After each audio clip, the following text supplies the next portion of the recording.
సంవత్సరాల తరబడి ఎన్ని మందులు వాడినా మీ మోకాల నొప్పులు తగ్గట్లేదా? ప్రాణ పెయిన్ క్లినిక్ లో అత్యాధునిక చికిత్స.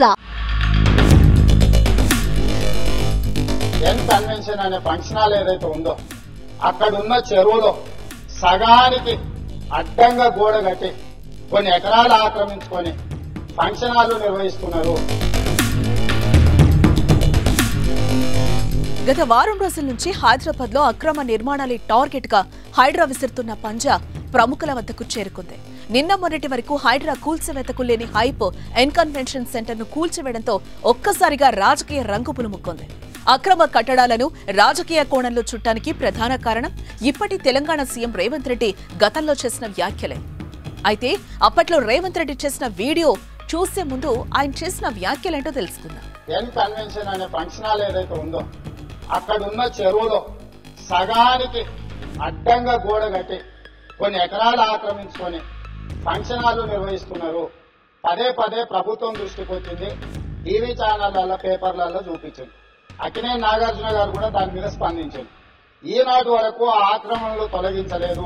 ప్రతిపక్షంలో ఉండగా 2016లో నాటి టీడీపీ ఎమ్మెల్యేగా రేవంత్ రెడ్డి అసెంబ్లీలో ఎన్ కన్వెన్షన్ అక్రమ కట్టడంపై సభలో ప్రస్తావించారు. సమాజానికి ఆదర్శంగా ఉండాల్సిన సినిమా హీరోలు అక్రమదారులు పడుతున్నారని, చెరువుకు అడ్డంగా గోడ కట్టి ఎన్ కన్వెన్షన్ ఫంక్షన్ హాల్ నిర్మించారని, ఇది అక్రమ నిర్మాణమని పదే పదే మీడియాలో కథనాలొచ్చినా నాగార్జునకు సంబంధించి ఈ అక్రమ నిర్మాణంపై ఎందుకు చర్యలు తీసుకోవడం లేదని ప్రభుత్వాన్ని ప్రశ్నించారు. చర్యలు తీసుకోకుండా ఏ శక్తి అడ్డుపడుతున్నది? ఎప్పటి వరకు చర్యలు తీసుకుంటారని సభలో రేవంత్ రెడ్డి ప్రభుత్వాన్ని ప్రశ్నించారు.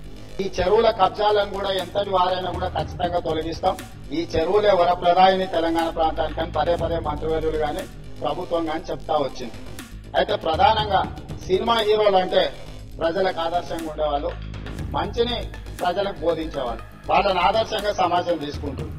హైటెక్ సిటీ ఎదురుగా గురుకుల్ భూములలో ఎన్ కన్వెన్షన్ అనే ఫంక్షన్ హాల్ ఏదైతే ఉందో అక్కడ ఉన్న చెరువులో సగానికి అడ్డంగా గోడ కట్టి కొన్ని ఎకరాలు ఆక్రమించుకొని ఫంక్షన్ హాల్ నిర్వహిస్తున్నారు. పదే పదే ప్రభుత్వం దృష్టికి వచ్చింది, టీవీ ఛానళ్లలో పేపర్లలో చూపించింది. అక్కినేని నాగార్జున గారు కూడా దాని మీద స్పందించారు. ఈనాటి వరకు ఆ ఆక్రమణలు తొలగించలేదు. ఎందుకు అక్కినేని నాగార్జున గారు ఆక్రమించుకున్న చెరువుల ఆక్రమణలు తొలగించలేదు? ఎందుకు చర్యలు తీసుకోలేదు? ఏ శక్తులు అడ్డం పడుతున్నాయి? ఎప్పటిలోగా చర్యలు తీసుకుంటారో మంత్రి గారు సూటిగా సమాధానం చెప్పాల్సిందిగా కోరుకుంటున్నారు. అయితే గత ప్రభుత్వం ఈ విషయంలో ఎలాంటి చర్యలు తీసుకోకపోగా కాంగ్రెస్ పార్టీ అధికారంలోకి వచ్చి రేవంత్ రెడ్డి ముఖ్యమంత్రిగా బాధ్యతలు తీసుకున్న తర్వాత హైడ్రా రూపంలో ఎన్ కన్వెన్షన్ హాల్ నేలమట్టం చేయడంతో రేవంత్ రెడ్డి పాత వీడియో ఇప్పుడు వైరల్ గా మారింది. ఈ వీడియోను షేర్ చేస్తూ రేవంత్ రెడ్డి అక్రమార్కుల పాలిట సింహస్వప్నమని ఎన్ కన్వెన్షన్ హాల్ విషయంలో రేవంత్ రెడ్డిది నాడు నేడు ఒక్కటే మాట అంటూ నెటిజన్లు, కాంగ్రెస్ మద్దతుదారులు క్యాప్షన్లు ఇస్తున్నారు.